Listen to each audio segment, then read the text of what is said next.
Masterizer. Sanibona ku part 4 we short series yethu The Glory la esigcine khona uDonghyun nalo mama uNeni befika kwenye indawo eyazi ukuthi ayigcina idumbe bayibejela ayisasebenzi ngokubona ukuthi ugesi wakhona use-on bacabanga ukuthi nama-fridge asa-operate. uDonghyun wasola ukuthi nesidumbu sika-Myung O ekuthiwa walahleka sila. uDonghyun watshela umngane wakhe uJu ngoba wayenemali wavele wayithenga yonke le funeral home. Bathi sebebuya njengabanikezi bendawo lo muntu wayegade lapho wayengafuni ukubavulela ngoba wayeyalelwe yiphoyisa u-officer Shing ukuthi angavuleli umuntu. Lo muntu ethi before nginivulele ngisacela ukufona kuqala. uJu wasondela ebuza le ndoda ukuthi ufuna ukufonela u-officer Shin. Le ndoda yayithuka kakhulu mayizwa besho njalo yabona ukuthi labantu bazi yonke into yabangenisa. Sebengaphakathi bathola ukuthi insolo kaDonghyun beziyiqiniso ngoba isidumbu sika-Myung O basifica lapho. Batshela le ndoda ukuthi mayingafuni ukuboshwa naleli phoyisa ekuthiwa u-officer Shin akasebenzele bona angazi u-officer Shin bazoyidablisha nemali ayiholelwa u-officer Shin. Wavuma eshesha lo muntu. uDonghyun wathenga ama-drugs kwabanye abadayisi abangumshosha phansi wawathatha wahamba naye waya esontweni likababa kaSara. Wathenga nefoni emaphareni eyayingarejistiwe. Ngaleyo foni wasendela uSara inqwaba yezithombe zalawo ma-drugs ayebhenywa uSara kudala. Wabhala nemeseji ukuthi afihlwe ngemva kwesiteji sasesontweni. uSara wahalela loya gufti ngendlela ezazimbamba ngayo kuqala mayibhemela ama-drugs washona khona esontweni. Wasina wayebethela emva kwesiteji ngento akade ayigcina. Bathi besonto abanye abazalwane yena wakhuphukela esiteji ebona yona wonke umuntu engababoni yena ebona izinto ey'ngekho ebona engathi kuma uMyung O phambi kwakhe. Lelo sonto laphelelwa isithunzi ngalolo suku bahamba abazalwane balishiya. Akuphelanga isikhathi eside kwafika uYang Jin ethethisa uDonghyun embuza ukuthi wena uhlele yonke lento. uDonghyun wavuma kuYang Jin ukuthi hayi mina engenze yonke lento. uYang Jin wahleka wathi besingekho isidingo salento ngoba uSara akaze alenze icala before. Ngisho ngaboshelwa lama-drugs uzoshesha akhishwe. uDonghyun watshela uYang Jin ukuthi esikhundleni sokuthi uphatheke kabi ngosara kufanele ngabe uphatheka kabi ngawe ngoba kulelo sonto ngaphakathi uDonghyun wayese-expose yonke ihistory kaYang Jin nokuthi wayibhulisha kanjani. Kanti ngaleso sikhathi imfihlo yikaYang Jin saseyitrenda yonke indawo. uYang Jin wabona ukuthi lento iserious kanjani. Wathi uDonghyun uqinisile ukuthi uSara uzoshesha akhishwe ejele kodwa wena ngeke uzuphume ngenxa yokubulala uMyung O noSohee. uYang Jin watshela uDonghyun ukuthi awunayo iproof yalokho. uDonghyun watshela uYang Jin ukuthi khululeka nginobufakazi okungaphezu kwalokho okucabangayo. uSara ambopha amaphoyisa embophela iy'dakamizwa. Kanti isitori sokubhulisha kukaYang Jin sasesitrenda online sasesivela kuyona yonke indawo. Abantu abaningi basebethukile kade bemazi njengomuntu oyi-role model. Phezu kokuthi uYang Jin wayesebuzwa nama-executive companies wayeqhubeka nokuhleka ethi abampruvele ukuthi uyena yini lo muntu wesifazane ovela la kuma-headlines. Okungamnandaba nokungayisoli kwakhe kwaze wacasula umuntu ashade naye uDoyoung. uHye Jong wayesazama njalo ukufonela uMyung O engamtholi. Waphatheka kabi uHye Jong esecabanga ukuthi kungenzeka ukuthi uDonghyun usecontrola naye uMyung O. Wasecabanga ukuthi konje uMyung O wayinenye itablet. Wahamba wayofuna ukudrayiva omusha kaJae-Jun wayithola walalela le recording yangobusuku abulawa ngabo uMyung O ngoba leyo recording yayisiyenzekile vele nge-iPhone eyaphazanyisa uYang Jin wayithela ngotshwala. uHye Jong waphuthuma waya kuJae-Jun kodwa uJae-Jun wavele wenza okungalindelekile ngoba watshela uHye Jong ukuthi ucela ukuthi uHye Jong abe umama wale ngane yakhe yentombazane ngoba udinga umama omusha wayo. uHye Jong ngoba kudala bane-crush noJae-Jun wavuma ngokushesha. Basho bekhumula be-heavy sex khona lapho. Later uHye Jong esayihlalele kwi-couch wezidobheli iringa emnyango wayitshela ukuthi usebuyile uJae-Jun kanti emnyango kuzovele kungena uYang Jin waqhamuka esehleka. uHye Jong wacasuka watshela uYang Jin ukuthi mina noJae-Jun sesiyathandana. uYang Jin wathi thandanana nginandaba ngishadile mina into engifuna ukuyizwa ukuthi wawungitrikhelani ukuthi ngiye kwi-beauty salon kaJu. uYang Jin esola ukuthi leyo nto yayihlelwe uDonghyun. Ngalesikhathi uHye Jong wayengasakhombisa ukumsaba uYang Jin ngoba wamtshela ukuthi sengikhathele ukuzwa ngawe yenza okuthandayo ngifuna ungicontrole mina. uYang Jin wavela wacasuka waphuma wahamba. Kwathi ngakusasa uHye Jong wavakashela uSara owayeboshiwe. Ngesikhathi besakhuluma ngokuboshwa kaSara eboshelwe idakamizwa esikhundleni sokuthi uSara agxeke uDonghyun ngokuboshwa kwakhe kodwa uSara wayegxeka uYang Jin. Kanti ngokwelinye isayidi elinye iphoyisa lamisa uYang Jin limbuza mayelana nokunyamalala kaMyung O. wethuka uYang Jin kwathi ntambama wayohlangana nephoyisa u-officer Shin. uYang Jin watshela iphoyisa ukuthi alimi ukwenza i-investigation kodwa kulokhu u-officer Shin wanqaba watshela uYang Jin ukuthi iminyaka yami siseduze ukuthi sengizothatha impesheni eza ngifuna ukuthi mase ngithatha umhlalaphansi kube nezinto ezingilandelayo. Iphoyisa ladimanda uYang Jin ukuthi alithengele umuzi phesheya. uYang Jin wathi uma ucabanga kungayenzelani leyo nto. Iphoyisa lathi udelela nje awazi nokuthi umzimba kaMyung Young O usekhona udestroyiwe futhi awungcwatshiwe. Wethu kakhulu uYoung Jean ukuzwa lokho wavuma ngoba wayengena choice. Ba-driver bobabili sebeya kuleyo ndawo yasemakhazeni esomkhombisa leso sidumbu. Bethuka bachokheka bobabili mabethola ukuthi isidumbu sikaMyang O asisekho lapho. U-Officer Shin wafonela le ndoda yayiqasha ukuthi guard, kodwa wacasulwa ukuthi ifoni yangena ku-voicemail, kanti kwenye indawo amaphoyisa asithole isidumbu sikaMyang O kwelinye ibhilidi elikasahlali muntu. Uye Jong wethuka mayezwa leyo nto ey'ndabeni wafonela uYoung Jean ethi nginobufakazi be-recording for ukuthi wabulala uMyang O. uHye Jong wafuna ukuthi uYoung Jean amkhokhele imali for ukuthi angayidedeli le recording nokuba abangani bokuthi babebhulisha ndawonye uDonghyun kwaphela. Ngokuthi kwakungasathenjwana noYoung Jean wayibona engasathenjwa umuntu, wahamba waya kuJae-Jun wayomkhumbuza ukuthi bona bobabili baseyabazali njalo bengane yintombazane. uJae-Jun wezwa lawo mazwi wasukuma wabuza kuYoung Jean ukuthi wafa kanjani uMyang O, wathi ungitshele konke ungangifihleli lutho. Wathetha uYoung Jean wathi ngangingaqondile kwaba yiphutha. Wabuya encengela uYoung Jean ecela uJae-Jun ukuthi ucela amsize ngesikhathi egxeka uDonghyun ngokuthi ususe isidumbu la kade sikhona, ethi ngiyakuthembisa ukuthi indodakazi yethu soyikhulisa sobabili ndawonye njengabazali bayo. uJae-Jun wathi usawukuza umuntu ofana noYoung Jean encenga kanti umaze ephakeme, wambamba wamhage avoid ukuthi ingane yakhe ingakhuli yazi ukuthi uma waya uboshile icala lokubulala. Later uJae-Jun wahamba waya kuDoyoung wamnikeza i-USB ne-recording kaYoung Jean evuma econfessa ekhuluma iqiniso ngokubulala. uJae-Jun wacela into eyodwa kuDoyoung ukuthi akamdivorce bese dedela i-custody yokuthi ingane ibe ngakumawayo ngoba vele akayizali. uDoyoung wazizwa ecasuka kodwa wayibamba. uDonghyun wayeseqoqe into zakhe esikoleni ngoba wayesehamba ngenxa yama-complain omabe ey'ngane. Wafonela uma wakhe kuqala wamtshela ukuthi sengiyahamba kusongiphelela umsebenzi, nawe phuma endlini yami uyitholele wakho umqasho ngoba vele unemali. Nokwathi uma esebuyele endlini yakhe uDonghyun leli kamera alifake kulona uma wakhe wafica ukuthi usakhona. Uma kaDonghyun ngaleso sikhathi wayeyithosela inyama etshela uDonghyun ukuthi angiyindawo, ethi ngiyakuzala kufanele ungisaphote impilo yami yonke. uDonghyun wanqaba wathi uma wami impela kodwa ubudlelwane bami nawe baphela mhla usayine iphepha elivumela ukuthi ungasesayidini lezitha zami ezazingihlukumeza. uma kaDonghyun wavela wasukuma lapho wathi awuthi ngiwushise futhi nalo muzi ongixosha kuwona, wajikijela phansi konke nale nyama kade eyithosa kwavutha phansi. uDonghyun wakhala kakhulu ngoba uma wakhe lento wayenze ngamasibomu ngoba wayazi ukuthi uDonghyun kusukela ebuncaneni bakhe wayewusaba umlilo. uma kaDonghyun wahleka kakhulu waze washaya izandla. uDonghyun wakhala watshela uma wakhe ukuthi akayiyeke lento ayenzayo. uma kaDonghyun wathi nawe vuma-ke ukuthi ubu-wrong yonke lento. uDonghyun kwaphela ukukhala wahleka wathi cha awushintshi, nesithola ukuthi uDonghyun wayeyiplanile lento ngoba wayenamakhamera ayirekhoda yonke into. odokotela babona leyo video bamdiagnose uma kaDonghyun njengomuntu ophazamiseke ngokomqondo okuserious ngokuthi uDonghyun kwakuwukuphela kwelunga lomndeni ayinalo, wayenelungelo eligcwele lokumhambisa esibhedlela seyinhlanye ukuthi ayohlala khona. uDonghyun wambamba kokugcina uma wakhe wayemhage engafuni, wathi ubungasoze wangivimba kwi-revenge yami ngoba kudala ngayiplani. uma kaYoung Jean naye wayesalokhu wathole njalo lama-message amsabisayo. wayesewaziba uma kaYoung Jean lawo ma-message kodwa wabona ngaphandle komuzi wakhe sekuma umkhonyana walo mama osebenza kaYoung Jean owunini. lo baba wayenza sure ukuthi ufuna ukuthi uma kaYoung Jean ambone, nokwathi ekugcineni wagcina sevumile uma kaYoung Jean ukuthi amkhokhele wakhokha. lo baba eqeda ukuthola leyo khola kakhulu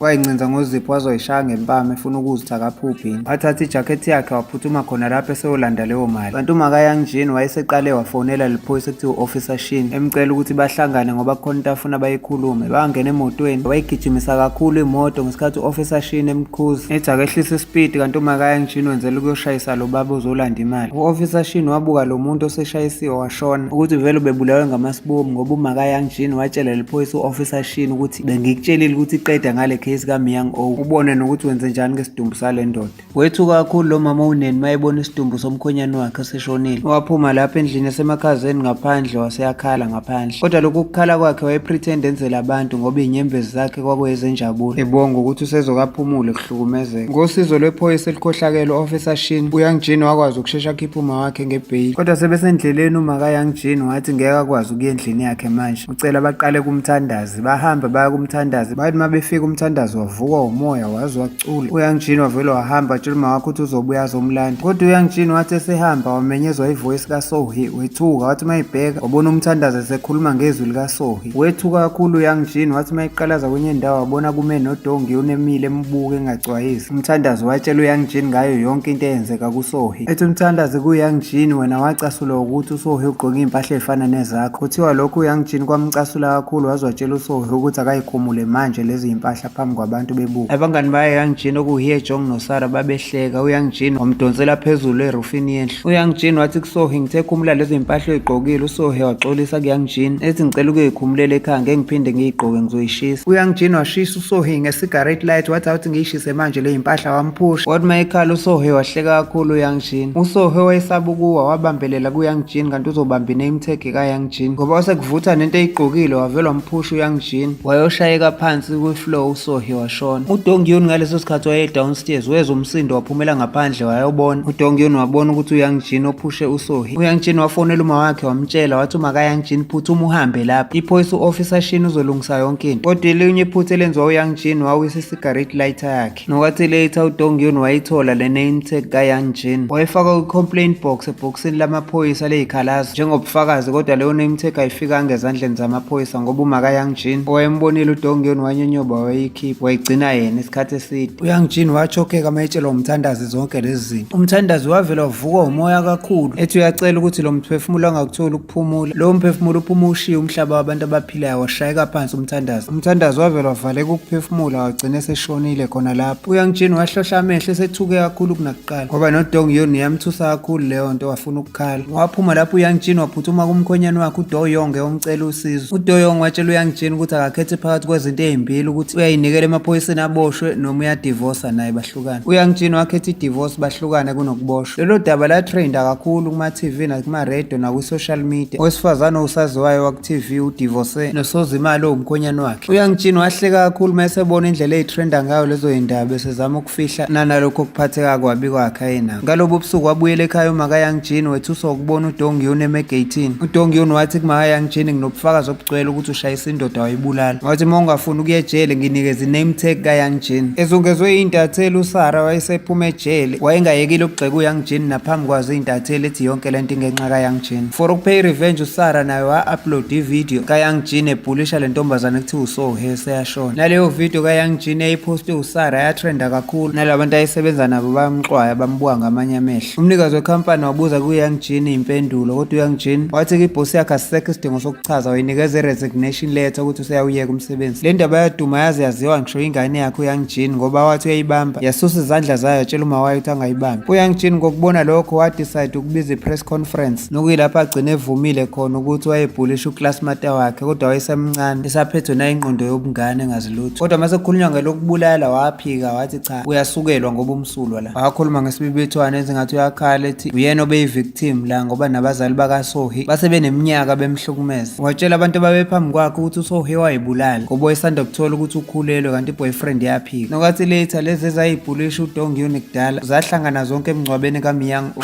uHye Jong naye wazama uku-expose ividiyo kaSarah la ebabelele khona noMyung O. uHye Jong wayenzela ukuthi uSarah acabange ukuthi uYoung Jean ophoste leyo video nangempela uSarah wajike wazotshela yena uHye Jong ukuthi uYoung Jean ubethi ungishaya nge-revenge ngoba ephoste le video ngamasibomvu. uSarah engazi ukuthi lo uHye Jong amxoxela uyena oyipostile video. khona lapho wafika uYoung Jean emngcwabeni. uSarah waqonda ngqo eyoshaya uYoung Jean ngesikhathi sebelwa iyona nto vele ayifuna uHye Jong ngokuphosta leya video ngoba wafika uHye Jong wabathuka bobabili wabatshela ukuthi niyinyoka nobabili nina ngoba nilwa. omunye wabetray umngane wakhe kanti omunye wangcolisa igama lentombazane esishonile. uJejun wayithuka mayezwa lokho angazi nokuthi uzokwenza njani wathula wacabanga. uSarah wabamba uHye Jong efuna ukukhuluma naye embuza ukuthi ngoba uSarah esole uYoung Jean kanti uyena uHye Jong owenze yonke lo doti. uHye Jong wavuma kuSarah angaphika wathi hayi mina engenze yonke lento. wacasuka uSarah wakhipha ipeni lelo lifaka ekhanda wagwaza ngalo uHye Jong. amaphoyisa ambopha lapho uSarah obesanda kuphuma waphindela ejele. uHye Jong bamlapha esibhedlela kodwa ngebhadi ivoice yakhe yalahle kunomphela waphindanga wakwazi ukukhuluma. noJejun wafika wazomala ngaso leso sikhathi bahlukana. wacasuka waze wamemeza esibhedlela uHye Jong. emva kwesikhathi uJejun wahamba waya kuJu. uJejun wacela ama-results e-autopsy yesidumbu sikaSohi okuyimphumela yokuhlonzwa kwesidumbu. uJu wanqaba ukunikeza uJejun lawo ma-report ngoba naleyo autopsy report yayiveza ukuthi ekushoneni kwakhe uSohi ubekhulelwe. uDonghyun wayecabanga ukuthi umuntu onesandla la uMyung O kodwa manje yonke into yayisizokhomba kuJejun nokuyila uJejun abona khona ukuthi uYoung Jean ngeke asaluthola usizo. uJejun wahamba wakhuluma noma kaDoyoung uma wale ndoda eshade noYoung Jean wamcela ukuthi ucela akhiphe indodakazi yakhe emabhukwini ezinto zala ekhaya ngoba yisilona ilunga lomndeni. lo mama wethuka kakhulu mayezwa lezo yindaba wacasuka wafonela indodana yakhe uDoyoung kanti uDoyoung yena wayeseplana ukuthi le ngane ayithatha ayise phesheya. amaphoyisa ahlangana noDonghyun amchazela ukuthi asaphenya ngokufa kaSohi ngoba kutholakala obunye ubufakazi kwi-email kaMyung O ekuvela ukuthi lawo ma-files aqhamuka kuDonghyun. kodwa uDonghyun wathi ephoyiseni alikhumbule kudala okwenzeka endaweni endaweni yesigameko beyamaphoyisa la bathola khona isidumbu sikaSohi babheke le cigarette light eyayisale lapha ethi kungenzeka ukuthi ngoba ikaze ethinte umuntu ukuthi senawo ama-fingerprint angakhiphi iqiniso ukuthi ekabani. Amaphoyisa ayithola leyo gas light kwi-evidence bag base beyithumela ukuthi iyo-check ama-fingerprint. Ngokuhamba kwesikhathi abuya lawo ma-fingerprint kodwa amesha isikhumba sika-Myang O esasiphansi kweyinzipho. Amaphoyisa abona ukuthi khona okungahambi kahle la ngoba aqala enza i-DNA kuzona zonke izinto ezilinke kule case yokushona kaSohi. Ngaleso sikhathi uMakayan Jin naye wazama ukuzivikela ngoba wahambisa leyo name tag kuDong Yun wayeyifunile. Kwangena uYang Jin wethuswa ukubona uma wakhe ehleli noDong Yun kanti leyo kwakuvele kuyiplane yakhe uDong Yun. uDong Yun wayefuna ukuthi uYang Jin ezwe naye ubuhlungu bokudayiswa uma wakhe okuzalayo. uYang Jin wakhala kakhulu etshela uma wakhe ukuthi angikukholwa. Nokwathi later kwangena ivideo efonini yakhe uYang Jin ethuswa ukubona ibhodlela lotshwala abulala ngalo uMyang O ukuthi selibuyele endaweni yalo. Wagijima wabuyela lapha endaweni yesigameko kanti uzofica amaphoyisa investigate. uYang Jin waboshwa amaphoyisa kwathi later uDo Young wasayina lawo maphepha divorce kwi-interrogation room phambi kammeli wakhe noYang Jin. Lo mama uneni ngokuthi wayengafuni ukuthi lento iphele kalula kanjalo noma kaYang Jin naye wagcina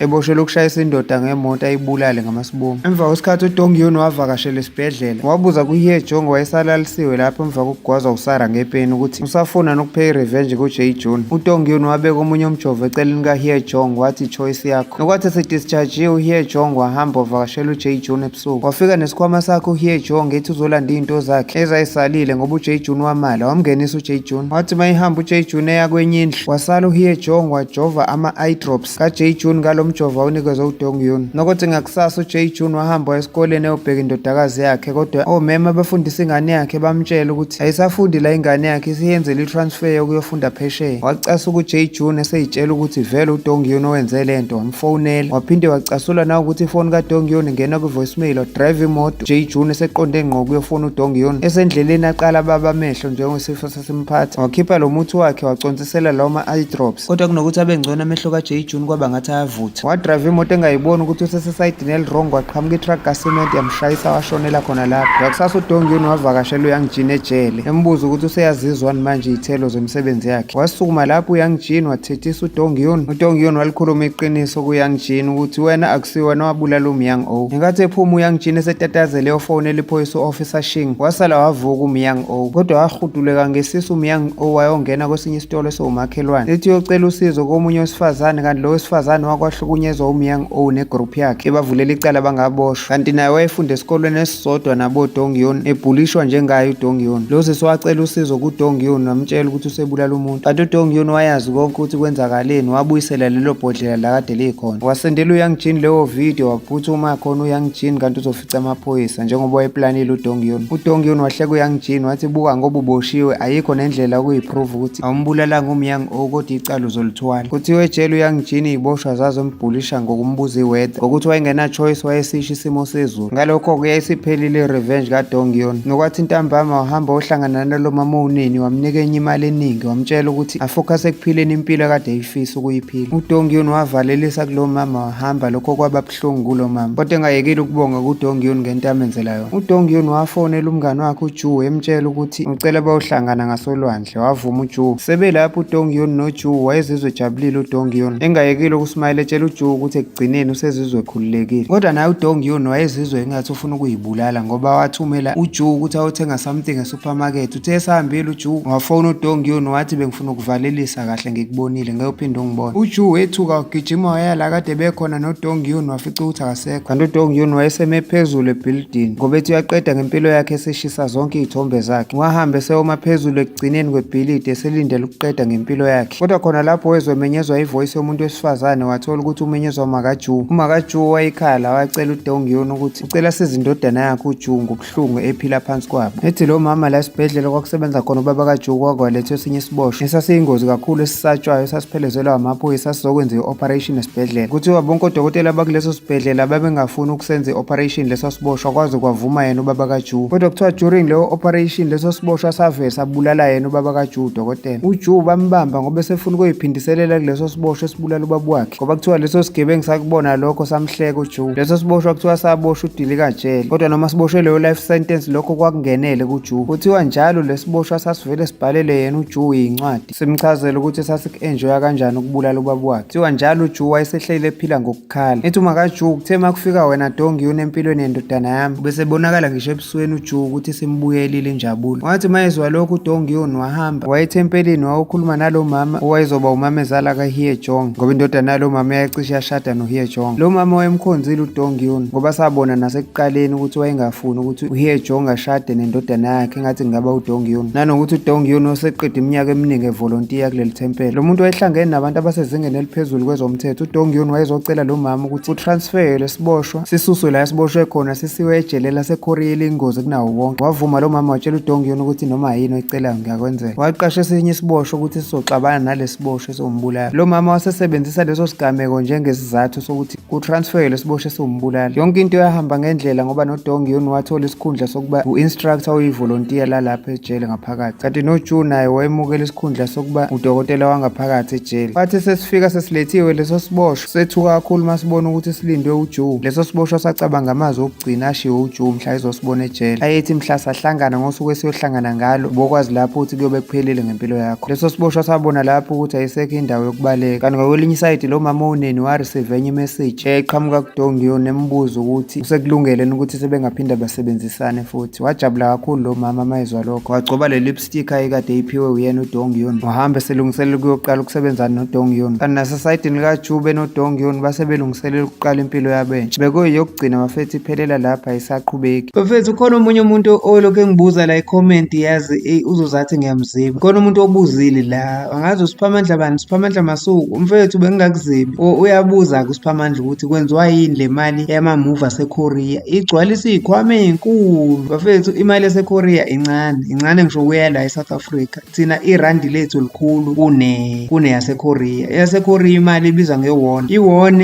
uthi sibo mhlambe masiguglisha mhlambe sithi Korean won. Okay, to USD. Okay, ake sithi to rand. South African rand. Korean won to rand. Bafethu mangabe angithi yalibo iwon laseKorea lingango 12 cent.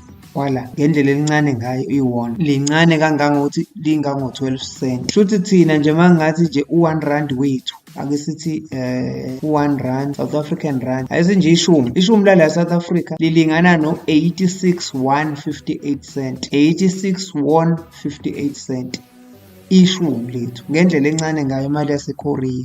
So ukuphendula wena Siphamandla Masuku, yingakho imali yaseKorea ijwayele ukuthi igcwale izikhwama ezinkulu. Uthola ukuthi mhlawumbe khona iphepha elilodwa lu-2001 kodwa nje imali bengithi nje ake ngigcine ngikuphendule lapho mfoka Masuku. Danke. Siyayibeka lapha namhlanje ungaphuthelwa imuvi elandela esoyi-uploada ngekudala. Siyabonga ngokubukela iSterizer TV. Ukhumbule ukusubscribe nokucindezela ulike kanye nebheli ye-notification ukuze ungaphuthelwa imuvi elandelayo ngokuzayo la kuSterizer TV.